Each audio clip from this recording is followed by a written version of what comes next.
Assalamu alaikum wa rahmatullahi wa barakatuh. We're here in the UAE and we're trying to do a little vlog here. We're rolling with Firas Zahabi and some of the UFC fighters and we're here in the masjid. So I'll update you on what's happening, inshallah.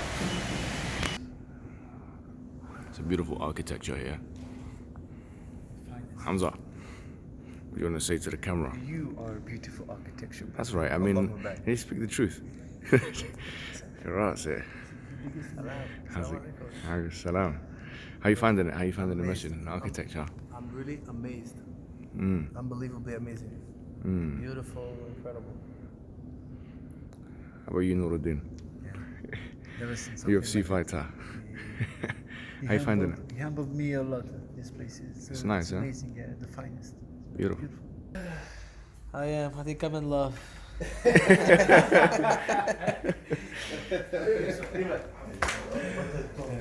lot of love for Firas in this UFC community. MashaAllah, MashaAllah, MashaAllah. So what's going on with GSP? He's waiting for you to call him up, man. I'm going. We're like, he's calling out Let's everybody. do a video right now. GSP! We are I offended. got a message for it. We What's are this? offended you haven't called us out yet. Why?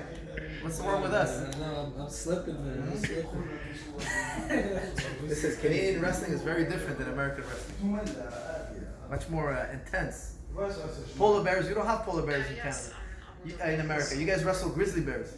Much smaller, more delicate, more fragile. In Canada, we have the polar bear to wrestle with.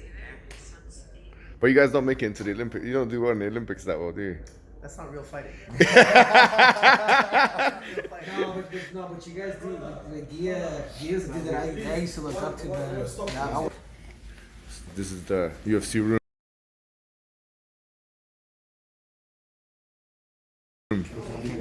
Assalamu alaikum. How's it going? How's it going, Akhi? You alright? Very good. Okay, so here's my variation of Abyssinia's hanging man. Okay. When you were born, we told you your name is Mohammed, Hijab, Hamza, Nabzin. We tell you what your name is, yeah? It's conditioned. It could have been something else, yeah? When you were born, you learn about the dunya. You learn about the dunya. You see something cold for the first time. You see something big, something small, something rough, something smooth. You're learning all about the dunya through the senses. Yeah. However, there was a point in time when you were alive where you didn't know about your identity and you hadn't interacted with the dunya yet. This is the exit. There was a point in time where there was no identity, no self, no ego, and there was no interaction with the dunya at all. Even when you were just born, there's a minimal interaction with the dunya that you're not even aware of. This state of there's no name, there's no artificial experience, there's no sensory experience with the dunya. This is a state of La ilaha illallah. Why? Because all there is an awareness. Within this awareness, everything is contained. Your whole existence is contained. Your identity, the dunya. That's why, for instance, when we ask materialist philosophers to show us proof of materialism, something outside this self-awareness, they cannot. Logically speaking, they cannot. They always start with the premise that, okay, your brain is material, therefore, if you puncture the brain, the consciousness is gone. But they started with the brain is material. I'm asking him to prove materialism, and his premise starts with having to accept materialism to prove materialism. But put that aside for now. The argument of materialism, dualism, and idealism, substance theory. Let's put that aside for now. There was a state of a human being where there's nothing but awareness. This is the state of La ilaha illallah, and this is why Ghazali says the Prophet told us we're all born Muslim, and then your parents change you to something else. Yeah. So it's I had to condition you to make you believe a certain person is God or not. absolutely. I had to condition you. But what is your fitrah? What was your natural religion? What were you born in? So this is what some of the ulama talk about, yeah? So what There's no way out of here. Sorry. There's no way out of here, right? The guy told me to go down. He thought I was coming in. He thought I was If you guys thought that this man was all about MMA and he doesn't think deep, see, there's a stereotype with coaches and fighters, isn't it? That they don't think anything about. I do have a degree in philosophy, that's for sure. So you're talking about randomness. Okay, so listen, Ghazali, what he's trying to say is, Hamza, you were talking about justified true belief, yeah? Yes. Even justified true belief doesn't eliminate all doubt. Now we have to remember, we're not talking about pragmatism here. Knowledge that's useful for putting a roof over your head. We're talking about absolute truth. We're talking about, are you curious about, some people are not interested in truth. Some people are just interested about what puts a food in their belly and a shelter over their head. After that, they don't want to talk anymore. So if this topic doesn't interest you, change the channel. Because people, you know, they're always asking me, okay, well, how do you make money with this idea? This is not about making money. It's not about pragmatism. Sometimes people say, I love truth, you know, people can't handle the truth, we believe in this truth. They're always talking about truth. What do you mean by truth? Oftentimes what they mean is pragmatism. What they love is the dunya. What they love is, hey, do these methods and belief bring me resources? Do they work or not? Exactly. But because something works, and we can find many examples of things, people believed things that worked, but they actually weren't true. Now they've been debunked. Like for instance, we used to believe bloodletting works. Galen believed bloodletting, if he let blood out, he would help you survive. It's actually untrue, completely false. But my point being is this: they believed it was true, so they believed it was true. They thought it was working, so they called it the truth. To them, it was a resource. Even things that actually really do work in the world, later on we find out the reason why they work was completely different than the original reason why. So what are we talking about here? If you're truly a lover of knowledge, you're going to crank up the dial of skepticism. Now today, the lowest level of skepticism we can accept is the scientific method. You have a hypothesis, you have to test it, it has to be predictive, it has to be falsifiable, etc. But David Hume, Ghazali, Immanuel Kant, this was not enough for them. They went even further. They wanted to know what's the truth in the ultimate sense. So if you were reading their writings, you're talking about a whole different subject here. So this is what we're talking about now. What is actually true cannot be denied. There's no new evidence in the future. There's no new argument that's going to come. It's bulletproof. Ghazali boiled it down to this point of awareness. A Canadian guy coming to Dubai to take photos. Take photos of this. To take photos of what? Snow. Snow, yeah. Is it artificial? Is it actually real? It's artificial snow. This is what they do in Dubai. So Firas Zahabi, you're having a little cheat meal there, you are. No sugar, no carb, no fat. Yeah? You actually lose calories when you eat it. I invented it this morning, this cake. Oh yeah? Did you give the recipe to the Cheesecake Factory? I die with the recipe. Assalamu alaikum.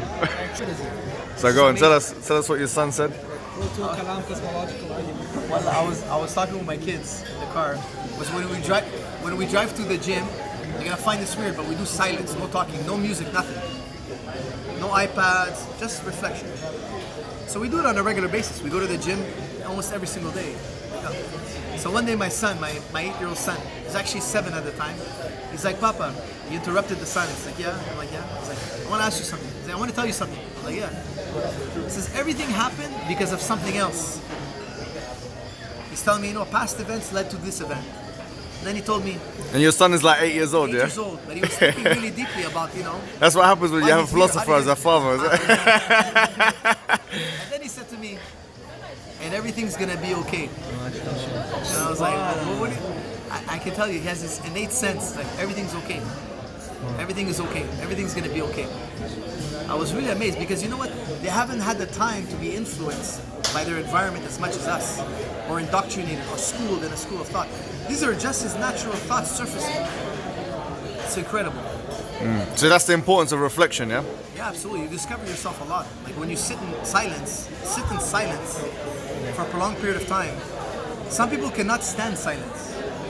The reason why people cannot withstand silence is because I believe it's a deep-seated fear of death. All your anxieties come from your fear of death. The last taboo. Your fear of death, you're constantly distracting yourself with coffee, a movie. If I sit you in a room with no entertainment, no danger, but no entertainment, some people will become mad. They're gonna live their own personal hell in that room. And some people are gonna find peace. It depends how your mind is.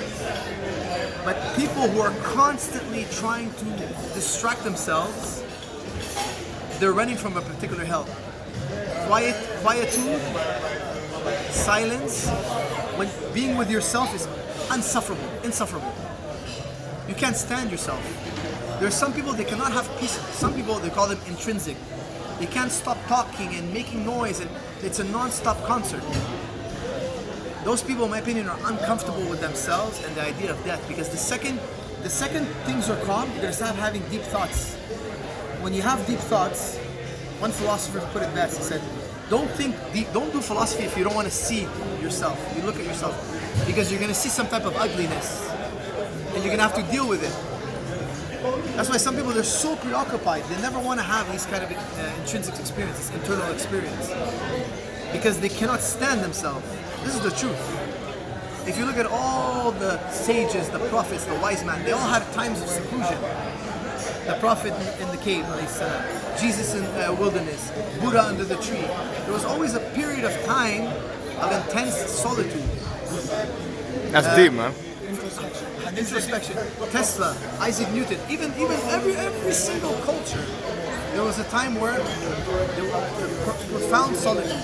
When Isaac Newton wrote the 3 Laws of Motion, he was hiding from the plague. When Descartes wrote his meditations, he was in isolation.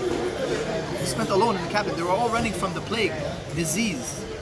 And Ghazali, when he wrote his Ihya, Yeah, he went away for 10 years. That's what I'm saying. Solitude is a very special thing.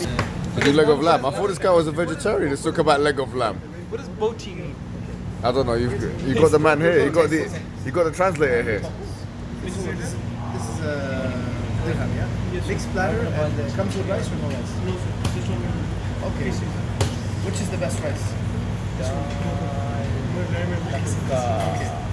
Oh, it has okay. So this is one meal. Can't make a mistake, can't lie, and understand? It's when we take ourselves as an authority, and then we claim it by God that you're the authority, you're not divine. That was the whole. So they say, oh, the community is enough. Okay, khalas, then our community is enough too. We're at the same playing field.